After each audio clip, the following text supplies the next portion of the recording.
I won't let you do it again! The cover to Mega Man 1 has already been ruined, and I'm not gonna let you ruin the cover to Mega Man 2! Do you really think it matters? Even if you kill me, someone will just come and take my place and ruin the cover just like I did with the last guy. And that's why it's pointless to kill me.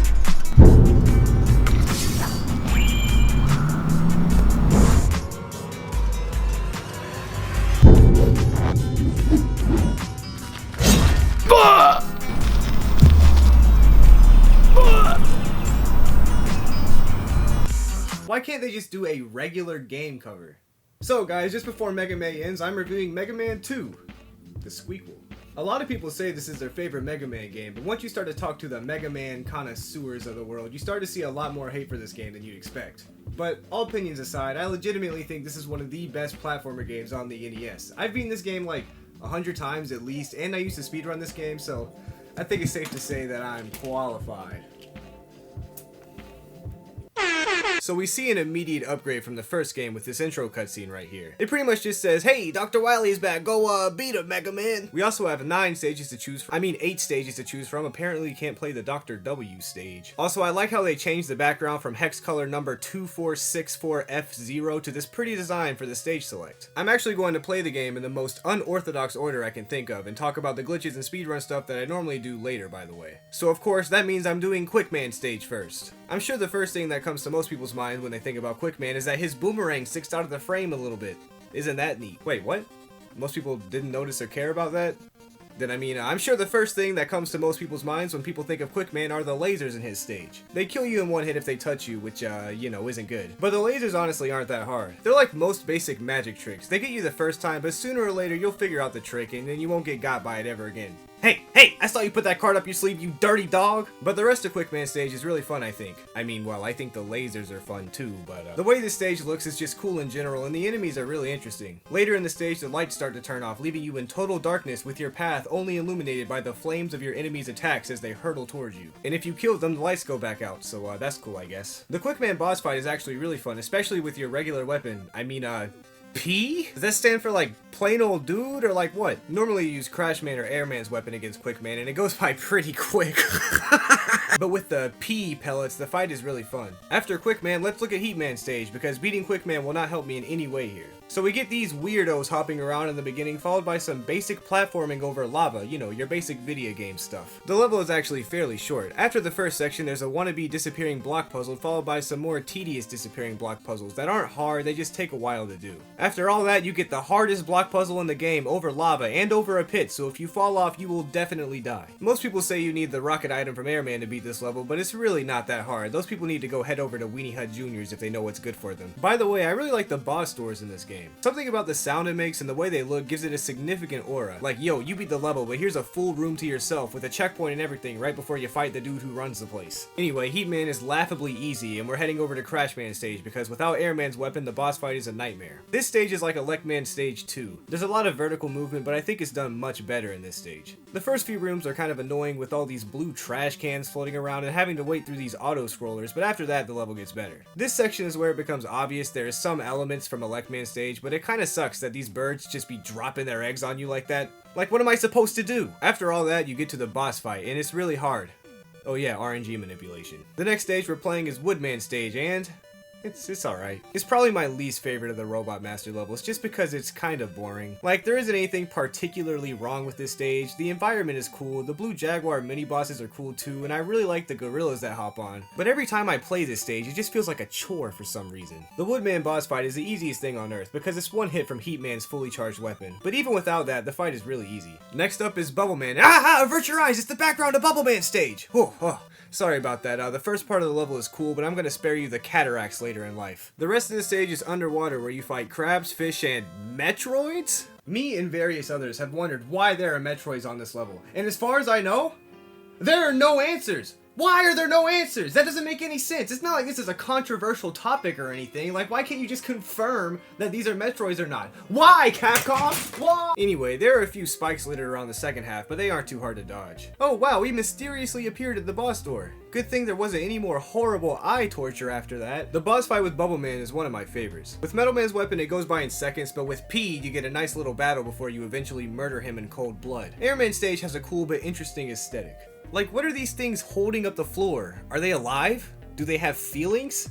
Are these big things somehow related to them? Or the queen, perhaps? Would that make these enemies the babies? Why is Capcom hiding the information of this species' complex ecosystem? Eventually, you run into the leading cause of thunderstorms and you have to steal their cloud. But unlike in Mario where you can control it, these clouds are on a set path. So does that mean these enemies can't control them either? Is this like a roller coaster to them or something? Or are they just condemned to spend eternity here? Again, why does this level leave so many questions unanswered? So we get some more of these birds that litter their young onto Mega Man, which is kind of annoying, but not really a hard obstacle to dodge. I like these little fat Airman dudes, by the way. I think they're pretty funny. The fight against Airman is pretty fun, but his tornado RNG can be annoying and hard to dodge sometimes. Flashman stage is next, because I'm not getting the Metal Blade until I absolutely have to. If you didn't know, the Metal Blade is broken and has infinite ammo. The underground slippery vibe of this stage is really cool to me, and I like it a lot. So I've played this game a million times, and I've seen it played even more times than that, and not once have I ever witnessed these Crashman blocks be exploded and used, so I decided to do the unthinkable and break the cycle. And it's cool, I guess. Flashman stage is definitely the easiest of all the stages. The only challenge is optional, which is if you want to go for this E-Tank by jumping through this hard-ish platformer section. So Flashman can't control time, by the way, and I'm sure it won't take much convincing for me to tell you that the ability to control time is the most powerful thing, like,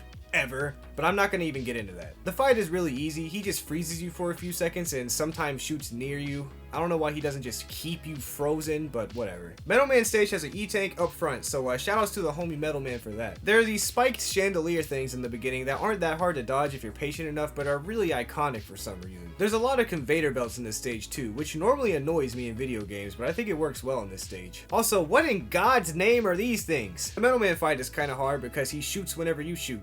Wait a minute. Well, that was fun for like 3 seconds. So that was every Robot Master stage, and good lord. Anyway, before we get to the Wily stage, it's time for me to tell you about today's video sponsor. Today's video is sponsored by my Patreon. If you didn't know, I have a Patreon, and my Patreon supporters are the reason this channel is up and running. I only have 2 Patreons right now, so Meme Stream, Eggsy, thank you very much, and I love you.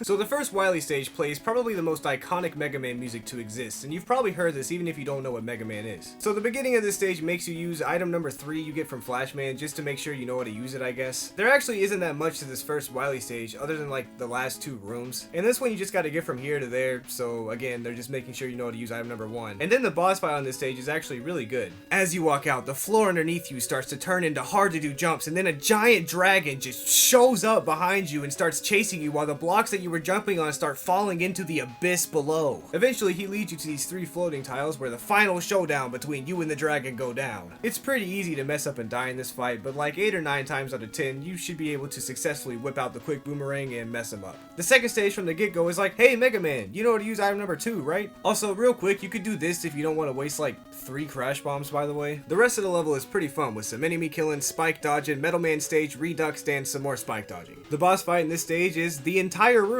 Look, so I know we've had our differences, okay? The boss fight is actually pretty easy, especially with the Metal Blade. Who would have thought? Wily 3 is really fun and short, which is a good combination. You just jump over these gaps and there's a chance a fish pops out too. Then you do some classic spike dodging and oh wow, that's all you do. So Gutsman did a bunch of crack, meth, and steroids to attack Mega Man, all for this boss fight to be just as easy as the stage. But the next stage, I wish I could say the same. The next stage is definitely the worst stage in the entire game, and most of the criticism of this game from the Mega Man connoisseurs is of this very stage. And I'm not going to defend it. In fact, this stage is horrible. I love the color purple, but somehow the people over at Capcom sifted through millions of different shades just so they could find the worst one. It may be hard to see at first what's so terrible about this stage, but let me sum it up for you. It's boring, and hard. What a terrible combination. There's some cool aspect like invisible floors, and that's about it actually. The platform sections are kind of fun when you go balls out and bust out the Atom number 1 and invincibility frames, but doing that is pretty much just replacing boredom with stress. And to top off the worst level, of course, you need the worst boss fight. This is a puzzle boss fight, which could have been fun, but the puzzle's challenge comes from using your ammo wisely and doing it before your health drains. Which sounds fine, but the problem is if you run out of ammo, you have to die. It's not like anything else does any damage to the boss. And when you respawn, the only way to get weapon ammo is from these stupid tall things that never drop anything, and you have to fill up the entire weapon ammo bar to beat the boss, which takes hours, days, years maybe. And even now as a grown man, I know how to beat this boss first try every time, but I still hate it because it just isn't fun. The 5th Wily stage is one of my favorite stages, and I hope they add more stages like this in future Mega Man games. Unlike in Mega Man 1, where on the last level you fight 4 Robot Masters before Dr. Wily and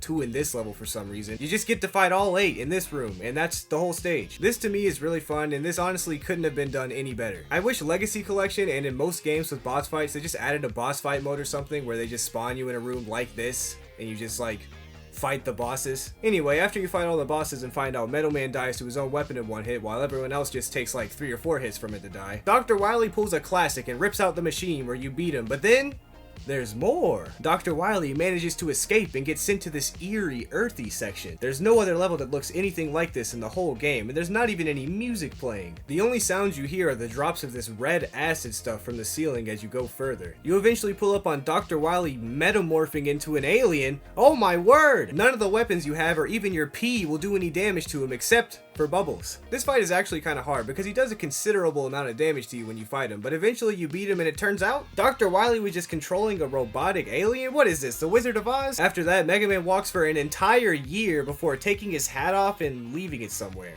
Anyway, that was Mega Man 2, and I'm sure you could tell that it's a good game, but let me tell you why it's a great game. The fact that I was able to do a boss order that I had never done before this video for this video is ridiculous and should be proof enough on its own that this game is extremely replayable. But Mega Man 2 is more than just replayable because of the different boss order combinations. The level design and extra stuff you could do in this game make it truly one of the most fun platformer games to play on the NES. For example, if you saw an Airman stage, I was using the balloons to skip over waiting on the horns like you're normally supposed to do. But if you have Flashman's weapon, you can get past it a third way by just freezing everything and letting you go by. All over the game are extra paths and items you can go through and get if you play it in certain ways, which open up more areas to the game the more you play it. But also in this game, there are very specific glitches you could do that are actually perfectly crafted to skip only the boring parts of the levels, almost intentionally it seems like. So if you have either item number 1 or 3 in a ceiling with a gap next to it, you can manage to wedge yourself up through the ceiling and skip a good portion of a level. In Heatman stage, this is perfect because it just skips the boring block puzzle. In Bubble Man stage, it just skips over this fish dude and some of the Metroids. In Metal Man stage, it just skips over the chandeliers and drill things. And in Quick Man stage, you skip over this entire section, but then you have to do the lasers and fight Quickman in the dark,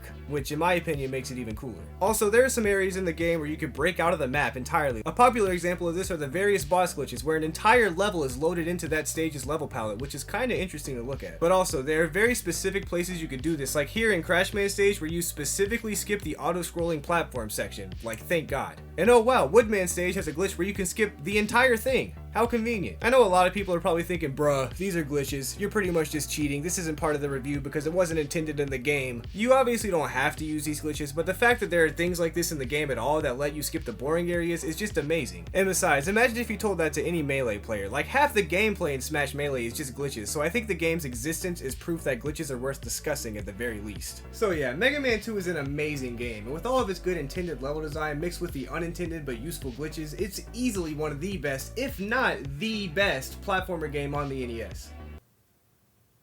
Why am I getting tons of death threats? I'm as real as they come, they finna get numb. You think you got a little bust and now you can't get stuck. I keep a razor blade tucked on me under my tongue. Don't let me have to tell these niggas about the city I'm from. It's Brooklyn, be the home where the hardest ever. Where the niggas don't aim, they just palm Berettas and bomb whatever. So we don't move calmly never. This for my niggas trapped in cells like salmonella.